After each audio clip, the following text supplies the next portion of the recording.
Please take my mother's honey with you so that the children of Jerusalem can dip apples in honey on Rosh Hashanah." Engineer Ari smiled at the thought of the sweet, sticky honey. But the golden color reminded him of Nathaniel. Nathaniel's train engine was sunny yellow. Ari worried that he had hurt Nathaniel's feelings. "Shana Tova, Happy New Year," called Engineer Ari, steaming out of the station. He tugged the whistle cord. Toot, toot. So now he has apples on his train, and he has honey on his train.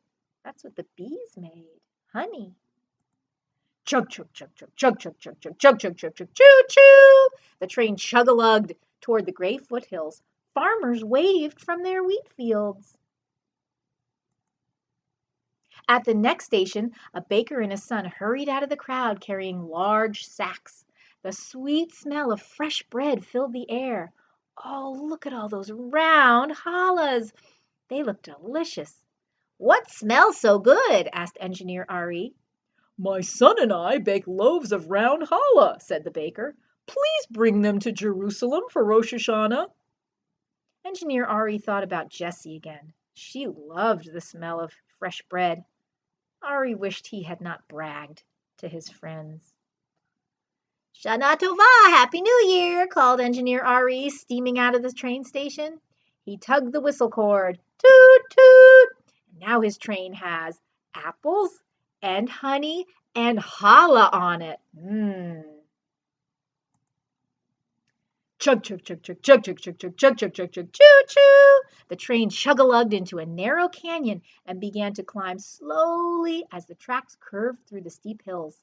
A shepherd tended his flock. One ram had long, curled horns. The ram looked up and let out a loud "Baa!" Oh, there he is. That's a ram. Look at those curved horns. I wonder what those can be used for.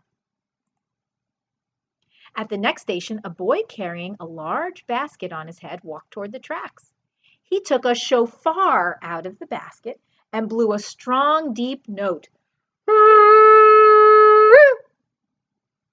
"My family makes these shofars from ram's horns. Please bring them to Jerusalem so people can announce the new year." Engineer Ari thought about Nathaniel. If Nathaniel had heard the shofar, he would have pulled his train's whistle cord to make the same sounds. Ari wondered how he could apologize to his friends. He wants to make things better. "Shana Tova, Happy New Year," called Engineer Ari, steaming out of the station. He tugged the whistle cord. Toot, toot. Chug, chug, chug, chug, chug, chug, chug, chug, chug, chug, chug, choo, choo. The train chug-a-lugged higher and higher, past olive groves and underground springs. Finally, it reached a plateau.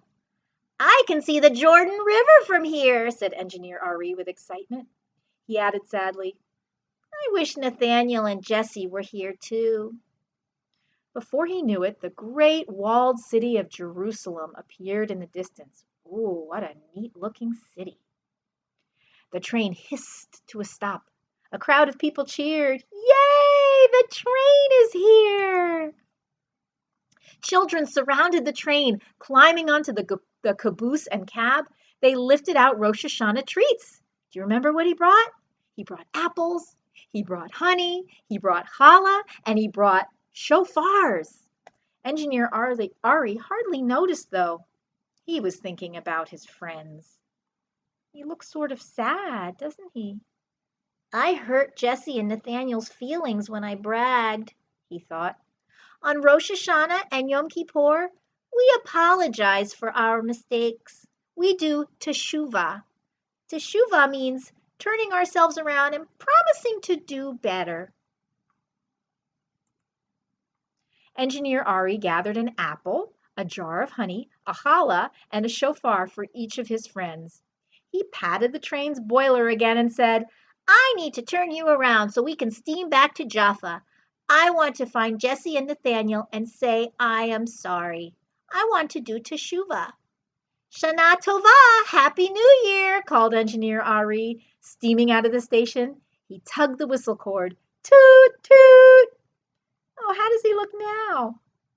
He looks much happier because he's decided to say I'm sorry to his friends and make things better.